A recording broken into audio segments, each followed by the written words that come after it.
हम सब लोग जानते हैं कि ब्लड प्रेशर बड़ा इंपॉर्टेंट कंपोनेंट है। दिन भर नापने की बात होती है कि बीपी बढ़ा है कि नहीं, किन मशीनों से नापा जाता है, क्या क्या विकल्प मौजूद हैं ब्लड प्रेशर नापने की मशीनों के। तो पहला विकल्प, ट्रेडिशनल विकल्प, हम सब लोग जानते हैं ये पारे वाली ब्लड प्रेशर नापने की मशीन है। इसको मरकरी बीपी मशीन या मरकरी स्फिग्मोमैमोमीटर भी कहा जाता है।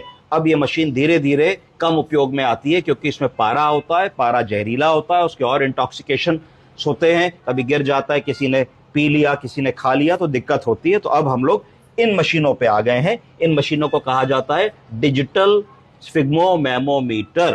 तो ये कैसे काम करती हैं, इनको हम बांधते हैं तो जहां ये ट्यूब खत्म हो रही होती है, इस ट्यूब के ऊपर यहाँ एक सेंसर लगा होता है। सेंसर तो सेंसर जब यहाँ हमारी ब्रेकियल आर्टरी के ऊपर आता है तो यहाँ से वो ब्लड प्रेशर को नाप करके स्क्रीन पे ला देता है। तो उसमें बीपी, पल्स और इतनी चीजें आ जाती है। तो दो विधि हो गई हमारी ब्लड प्रेशर नापने की।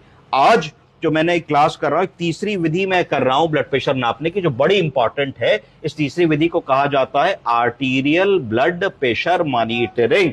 क्या कहते हैं? कोई बताएगा क्या मतलब है इसका?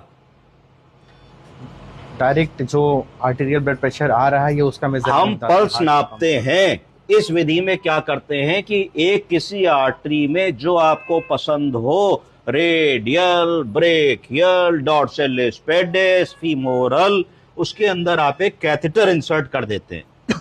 उस कैथेटर को एक मैकेनिज्म के थ्रू जोड़ देते हैं और आपका एक्चुअल ब्लड प्रेशर नपने लगता है। एक्चुअल ब्लड प्रेशर का क्या मतलब है?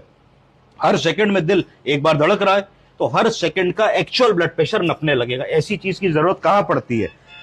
ऐसी चीज की जरूरत पड़ती है जब हम कोई बहुत बड़ी सर्जरी कर रहे हैं, हार्ट की सर्जरी कर रहे हैं, बहुत ही क्रिटिकल मरीज है, बड़ा लो बीपी मरीज है, बिल्कुल परफ्यूजन नहीं हो रहा, मरीज मीन आर्टीरियल प्रेशर मेंटेन नहीं कर रहा है, तो हमें बहुत ही विजिलेंट रहना पड़ता है कि किसी भी तरीके से ब्लड प्रेशर कम ना हो। अगर कम होगा तो वैसोप्रेशर सपोर्ट बढ़ाएंगे, एक नई दवा को ऐड करेंगे, कुछ और करेंगे कि कार्डियक आउटपुट बढ़े, वहां इसकी जरूरत होती है। तो इसके कितने हिस्से होते हैं? सबसे पहले तो हमें एक कैथेटर डालना पड़ता है। इस पर्टिकुलर केस में हम लोगों ने फीमोरल आर्टरी में कैथेटर डाला है। कहां डाला है? पेशेंट बहुत सिक था, बीपीलेस पल्सलेस था, तो फीमोरल आर्टरी में ही जा पाया।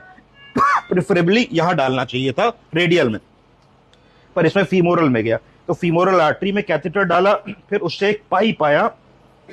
इस पाइप में प्राय नॉर्मल सेलाइन और हेपेरिन का सॉल्यूशन मिला करके डाल देते हैं। तो ये आया, ये एक मशीन में जाकर के, एक चीज पे जाके जुड़ा, एक गैजेट पे जाके जुड़ा। ये गैजेट बड़ा मेन है, इसके बारे में हमें समझना है। इस गैजेट को कहते हैं ट्रांसड्यूसर। क्या कहते हैं?